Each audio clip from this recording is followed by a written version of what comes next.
Hjertelig velkommen alle sammen, og få jeg til endelig til stedende båren og 18-4 her.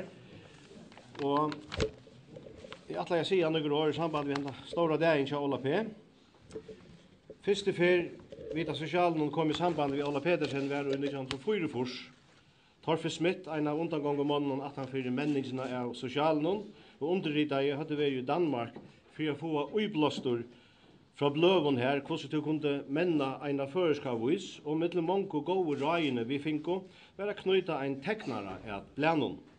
Og ta var det helt naturligt at hokse teknaren av skala, som langt ta hei vussen i tjenstur, bæg i rukkelakka og i dimmalatting. Vi sette okken i samband med Ola, som gjør det en tekning og skulle brukast til sølofremjande endamal. Hon fikk heite hin politiske Donnihileren, og var et puslespel som leserne skulle sette sammen, og så var driget til Jola, hvor hei sett her imso puntene rett sammen. Ein kom at træt, og det var så tæ. Det skulle genga omlai 5 år, åren vi møttes attor. Og i en sjónarsending i 1908 avtuga i Sami Ole Pedersen fyrja fyrst og myndarø, stavner og snær av bygd og i boi, som han hei arbeidt vi i 5 år. Hendingarna vi myndarøyene færa fram ut i bygd og i Frellevøk og i Havn, mest og i klubbanon.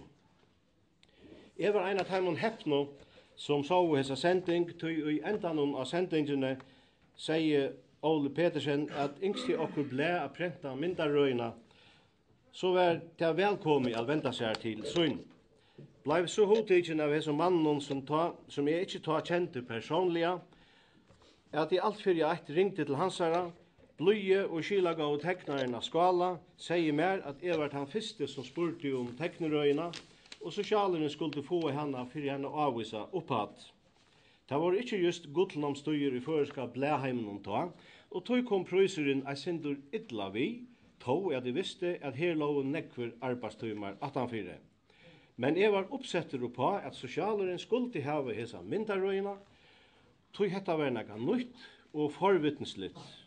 Jeg visste at han hei tekna fyrir kappingarneidan dimmaletting, men var så given, så nu er det oppa tøyna, at sosialeren, som jo var i større menning, og som yngsti at få flere lesarar, fekk knytt hetta listarliga flåvid at blænu. Det skulle være pastor av okkara nudja anlite utetter.